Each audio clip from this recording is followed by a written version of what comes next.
can we find the secret to joy in relationships? That's the topic we're going to be addressing today on Flourish-Meant. I'm your host, Tina Yeager. Flourish-Meant is sponsored by Access More. Today, I have a wonderful guest. I know you're going to absolutely love her. Her name is Becky Harling. She is a best-selling author, has a degree in biblical literature, and is a popular speaker all over at retreats and conferences everywhere. She has experience as a pastor's wife, a parent, a grandparent, and a women's ministry leader. And she knows all about what we can get and what we can face in relationships. And she's here to talk to us about how to find the secret to joy in all of those. Welcome, Becky. I am so thrilled to have you on Flourish-Meant today. Hey, thanks, Tina. I'm excited to be here with you. In this second portion of our amazing conversation with best-selling author Becky Harling, we're going to dive into some practical pieces about how we can really find the joy, the best joy in our relationships. Becky, can you talk about your experience in relationships? Has it always been easy for you to find joy in relationships? And if not, what turned the tide for you? Yeah, so I'm very relational by nature. I love my relationship with my husband. We've been married 44 years. Now, as in any marriage relationship, that's not always been easy. There are times where my husband and I see things from two completely different points of view, and we have to offer each other grace like any other married couple. I love my relationships with my adult kids. What I have learned there is that if you want a relationship with your adult kids, you learn to not give advice. You just learn to listen. And if you cook, they will come, because that saves on everybody's food budget. So there's a free tip for you. And then in my friendships, there have been seasons where, I remember one season in particular where my husband and I were a whole lot younger. We were living overseas. We were missionaries, and I just felt like I couldn't relate to the rest of our team. I mean, we just saw things so differently. And there it was really challenging for me, but I knew God had called me there for a short time. We were only there for 2 years. And so I did a number of things to help myself out there. First of all, I tried to love people for where they were at, not trying to change them and make them more like me. And then I invested in a lot of relationships from the diplomatic corps, actually, that I wouldn't normally have had the time or energy to do, but I began to see those people and local community things that were designed for Americans there. And so I started a Bible study, actually. And I said, hey, I'm going to do a book study in my home. Do you want to come? And so they started to come, and many of those women came to know the Lord. So that was how I figured that out. And, those relationships were wonderful for me. But sometimes thinking out of the box and realizing, hey, I need to take initiative here if I'm going to have friends. And I need to pursue people, and they might not look entirely like me or have the same background as me, but that's okay, because each person is a beautiful creation of God, and is just amazing to get to know.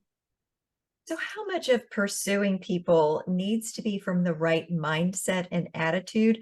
I have worked with people as a therapist and a coach, and sometimes people are pursuing relationships out of a place of need and hoping the other people will fill a need.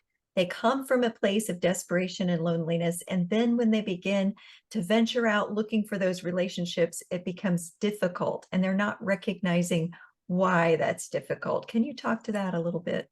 Yeah, that's a really good question, Tina. I feel like we have to keep in check our expectations in relationships, right? So ultimately, Jesus is the only one who's the bread of life. And so he can fill our deepest emotional needs. And we can go back to him as much as we need. I mean, Jesus never gets annoyed if we come to him in prayer, 67 times per day or 67 times per hour. He loves spending time with us, right? So our deepest needs are filled through him because he's the only one with perfect love. But then we are called to live in community with other people. And sometimes we look to other people to meet all of our needs, and that's not fair. It's not fair to the other person, and it's not really fair to you. And so a good thing to do is to hold yourself in check. What am I expecting from this friendship, And sometimes I like to hold little self-management meetings, right? So I'll sit there and I'll say, okay, Holy Spirit, guide me in this self-management meeting. I feel disappointed in this relationship. What help me understand why I'm feeling disappointed in this relationship. Maybe I've placed expectations on that person and they are just simply, for whatever reason, not able to live up to those expectations. And that's okay. There I can say, Lord, I lay these expectations before you. Help me to love and to give freedom. Because if you really love somebody, you give them the freedom to be them, right? You're not trying to grope at them continually, like, fill my need, fill my need. Because again, Jesus is the only one who can completely fill our needs. That's a great way of putting it, a self-management meeting. And I love that process. In addition to when you need to check your expectations, also being applied to when you have conflict with someone else. If you return to that self-management meeting and you process that with God before you process it with the other person, how does that help? Will you talk about that a little bit? Yeah, I mean, I go back to the Lord in prayer about everything, Tina. That is the way I do life. And I, true confessions here. I hate conflict. It's not my forte. I really don't like it. So I've had to grow up a lot in that area because God has called me into positions of leadership where obviously I need to be able to handle conflict as a mature Christian adult. So it may be uncomfortable, but I had to change my view of conflict. I had to realize and see conflict as an opportunity to strengthen the relationship, not to destroy the relationship, right? And so, in conflict, if you start with prayer and you say, Lord, help me to show up here as a person who really values this relationship, help me to listen, to understand rather than listen so that I can prove my point. But if I shift my focus to listening to understand the other person, that goes a long way in conflict. Because again, I don't have to agree with them. I have to seek to understand them. And as I seek to understand them, I find that I'm not as tense about the conflict. So the Holy Spirit gets in there and he's able to soften my heart and maybe the other person's heart. And that seems to work pretty well. That's brilliant. And I also love that you're diving into that piece of recognizing how listening is loving. Listening Yep. is actually a very sacrificial form of loving other people. It's something that Jesus demonstrated, isn't it? Yeah, it absolutely is. In fact, I got to throw this in here. I do have another book out called How to Listen So People Will Talk. And a lot of what we're talking about actually pertains to that book as well. Because I'm a person who was born to talk, right? I talk from the platform. I'm a Bible teacher. I love to talk, right?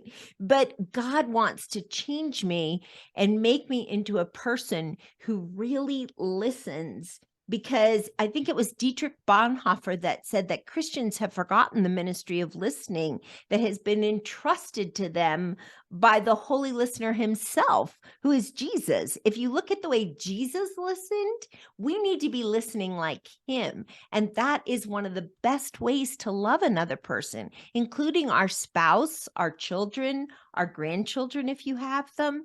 Listening really helps another person feel loved. In fact, one author, David Augsburger, wrote that in order for a person to really feel loved, they have to feel heard.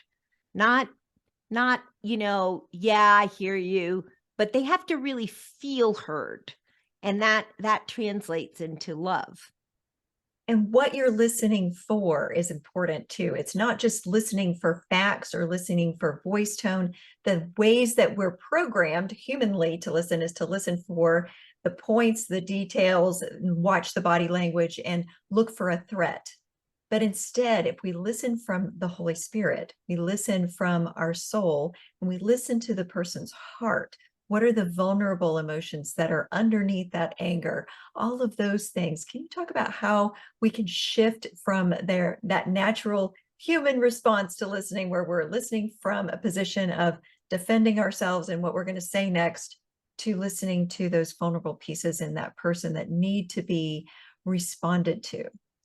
Yeah, I don't think that is able to happen without the presence of the Holy Spirit, right? And so if you are a believer, um, just asking the Holy Spirit, fill me, Holy Spirit, help me to focus on this other person. Help me to hear their heart. And when you pray that prayer, the Holy Spirit loves to answer that prayer. So he's going to show you that other person's heart, because I think sometimes we, an example, I think of moms with their kids, when the 2-year-old is throwing a fit. Yes, it's inconvenient. It might be, annoying, but what would happen if you picked that child up and really listened to what was going on underneath the fit? Because there's always something going on underneath that is making that fit happen. And the same holds true in, a board meeting, for example, or in a friendship, right? You're with a friend and they start ranting and raving about something. In that moment, pause and say, Holy Spirit, help me to hear their heart here, because there's something going on and I want to understand. And so if you put your focus on seeking to understand and you stay curious, a lot of times you can make the other person feel as though they're being heard. So when we show up in our relationships as Jesus with skin on, Mhm. and that is our goal, not just in it for what we can get out of it, how does that bring us joy? It sounds like it's all about bringing the other person joy. Well, and joy is reciprocal. So there's that. But it's really interesting because so this little girlfriend's gathering, Rooted Joy, is all based in the book of Philippians. And in Philippians 2, Paul goes and he says, have this attitude, which was also in Christ Jesus, who, although he existed in the form of God, did not regard equality with God something to be grasped. And that whole second chapter is about humility and showing up humble like Jesus did. And what's interesting, Tina, is that Harvard did a whole study on the happiest people. The happiest people are those that show up humble. Because when you're concerned about showing up in a relationship like you're the expert or you're the know-it-all, you're wasting all that energy trying to prove yourself to the other person. When you're willing to just show up as who you are, humble, and learn from the other person, you end up being far happier. And that's how it translates into a joy connection for us. It's really remarkable. But science is now proving what God has said all along. God knew and designed us to find deep joy as we live humbly with one another in deeply connected lives. And science is now proving that that's true. Why do you think our connections with others are one of the greatest sources of joy in our lives? Because we're created that way, right? And so you really joy happens between your brain and my brain. Like we're sitting here on Zoom right now, right? But I'm happy to see you. So my eyes say, I'm happy to see you, Tina. Immediately in your brain, there's a joy stimulus there. Oh, this person's happy to see me. And so it's the same, if my grandchildren come over and they bust in the door and they say, Mimi, I'm here. And I look excited to see them, I'm building their joy connection. And in this world, we need people who are happy to see us because that's the way God has designed our brains. And so, as we offer that to other people, as our eyes light up when we see our friends, when our husbands come home, when we get together with our neighbors, and our eyes say, I'm really happy to see you, their eyes light up in response. And there's literally like a chemical connection in our brains because that's the way God's designed us. If someone is in a place of loneliness and they're not experiencing happiness, can they pretend to be happy in that moment until it becomes so? I mean, sure, right? I mean, sure, you can always pretend to be happy, but I would say if you're really feeling lonely, start by taking initiative. Find somebody because there's a whole world out there. And if you're lonely, there's 10 other people who are lonely. So just be welcoming and say, hey, let's get together for coffee. Let me just hear your story. And when you get together with that person, or, you can get together for tea if you're a tea drinker, but whatever, just get together and act happy to see them, have your eyes light up. And their eyes will light up to see you. And so, as you give joy out, it tends to ricochet back to you. So we have to be willing to start the process somewhere. And that is a terrific place to end, especially if you are talking about all of the wonderful resources that you have to offer that I want to make sure everyone gets connected with. But before I do that, I do want to ask you, is there one last thing that you want to make sure that all the viewers and listeners receive from you today? Yeah, I would say that you should gather a group of maybe 4 or 5 friends and go through and say, hey, girls, let's do a book study together and let's all make it our goal that for the next month, we're going to increase our joy. Just do it as an experiment and see what happens. There's guided questions in the book, there's girlfriend activities, there's all kinds of fun things in the book. But just do it as an experiment. Okay, let's see if the 5 of us can discover more joy in our lives, and then contact me and let me know how it works for you.